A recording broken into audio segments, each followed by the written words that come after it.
হতে চলেছে এই বছরের মধ্যে সব থেকে বড় বলয়গ্রাস সূর্যগ্রহণ। এই সূর্যগ্রহণ থেকে সাবধান, যে কোনো ভুল ত্রুটি হলেই জীবনে কিন্তু ঘনিয়ে আসতে পারে ভয়ঙ্কর বিপদ।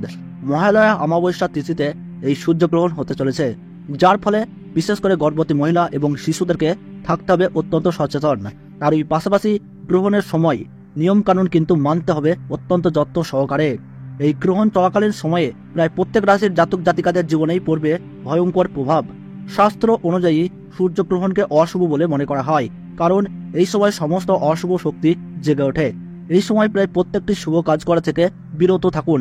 সূর্যগ্রহণ শুরু হবার ঠিক 12 ঘন্টা আগে থেকেই শুরু হয়ে যায় সূতককাল, আর এই সূতককালীন সময়কে কিন্তু অশুভ বলে বিবেচনা করা হয়। তো আসুন বন্ধুরা, আজকে আমরা জেনে নেব এই সূর্যগ্রহণ ঠিক কোন সময় শুরু হচ্ছে এবং কোন সময়ে শেষ হচ্ছে। এই গ্রহণ চলাকালীন সময়ে আপনারা কি কি করবেন আর কি কি করবেন না, তারই পাশাপাশি এই গ্রহণ কোন কোন জায়গা থেকে দৃশ্যমান হবে এবং জ্যোতিষবিদরা গর্ভবতী মহিলা ও শিশুদের ক্ষেত্রে কি কি সতর্কবার্তা জানিয়ে দিয়েছেন, তো তাই কিন্তু আমি আজকে আপনাদেরকে জানিয়ে দেবো এই ভিডিওটির মাধ্যমে। তো বিস্তারিতভাবে জানতে হলে অবশ্যই ভিডিওটিকে শেষ পর্যন্ত মনোযোগ সহকারে দেখবেন। আর আপনি বর্তমানে কোন জেলা থেকে এই ভিডিওটি দেখছেন তা কিন্তু অবশ্যই কমেন্ট বক্সে জানিয়ে রাখবেন এবং চ্যানেলটিকে সাবস্ক্রাইব করে পাশে থাকবেন। তো চলুন বন্ধুরা, ভিডিওটিকে শুরু করা যাক।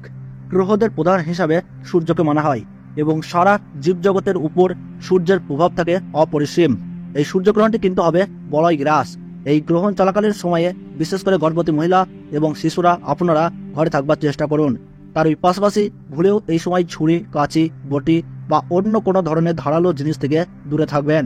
তার ওই পাশাপাশি এই সময় আপনারা কোনো শুভ কাজই করবেন না এবং সূর্যগ্রহণের সময় কোথাও ভ্রমণ করা একদমই উচিত নয়। সূর্যগ্রহণ খালি চোখে দেখা বারণ, কারণ এই সময় খালি চোখে সূর্যগ্রহণ দেখলে তাতে কিন্তু আপনার উপর সূর্যের খারাপ প্রভাব পড়বে। এই গ্রহণ ভুলেও দেখবেন না, বরং গ্রহণের সময় দরজা এবং জানালা বন্ধ রাখুন। গ্রহণ শেষ হলে আপনারা অবশ্যই স্নান করে নেবেন এবং পশু বা দরিদ্র যে কোনো মানুষকে খাদ্য অথবা বস্ত্র দিয়ে তাদের সেবা করুন, তাহলে তাতে আপনার উপর শুভ প্রভাব পড়বে। তো বন্ধুরা, ভারতবর্ষ ও বাংলাদেশ থেকে বছরের দ্বিতীয়তম সূর্যগ্রহণের সঠিক সময়সূচি কি রয়েছে, চলুন আমরা জেনে নিই। তো বন্ধুরা, প্রথমে জেনে নিচ্ছি ভারতবর্ষের সঠিক সময়সূচি অনুসারে 2024 সালের দ্বিতীয়তম সূর্যগ্রহণ শুরু হবে 2রা অক্টোবর 2024 সাল, বাংলা 15ই আশ্বিন 1431 সাল বুধবার। গ্রহণ শুরু হবে রাত্রি 9টা বেজে 13 মিনিটে, আর বলয়গ্রাস আরম্ভ হবে রাত্রি 10টা বেজে 24 মিনিটে এবং গ্রহণের মধ্য সময় থাকছে রাত্রি 12টা বেজে 15 মিনিট এবং গ্রহণ সমাপ্ত হচ্ছে রাত্রি 3টে বেজে 17 মিনিটে। আর বাংলাদেশের সঠিক সময়সূচি অনুসারে বছরের দ্বিতীয়তম সূর্যগ্রহণ শুরু হবে রাত্রি 9টা বেজে 43 মিনিটে, আর বলয়গ্রাস আরম্ভ হবে রাত্রি 10টা বেজে 54 মিনিটে এবং গ্রহণের মধ্য সময় থাকছে রাত্রি 12টা বেজে 45 মিনিট এবং গ্রহণ সমাপ্ত হবে রাত্রি 3টে বেজে 47 মিনিটে। গ্রহণের গ্রাসমান থাকছে 0.931 এবং গ্রহণের মোট স্থিতিকাল 6 ঘন্টা 4 মিনিট।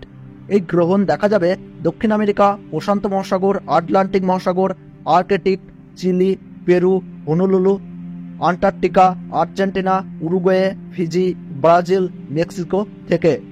গ্রহণের সূতক সময়ে সব ধরনের শুভ কাজও নিষিদ্ধ থাকে।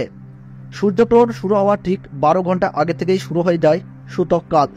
তবে বছরের দ্বিতীয়তম অর্থাৎ শেষ সূর্যগ্রহণ চলাকালীন সময়ে ভারতবর্ষ ও বাংলাদেশে রাত্রি হওয়ার কারণে এই দুই দেশ থেকেই কিন্তু দেখা যাবে না, যার ফলে গর্ভবতী মহিলা, শিশু ও সাধারণ মানুষের নিয়ম কারণের ক্ষেত্রে কোনো বিধিনিষেধ থাকছে না। তো বন্ধুরা, এই ছিল গুরুত্বপূর্ণ ভিডিওটি ভালো লাগলে একটু লাইক করবেন, আর কোন জায়গা থেকে দেখছেন তা কিন্তু কমেন্ট বক্সে জানাবেন। তাহলে সকলে সুস্থ থাকুন, ভালো থাকুন, ধন্যবাদ।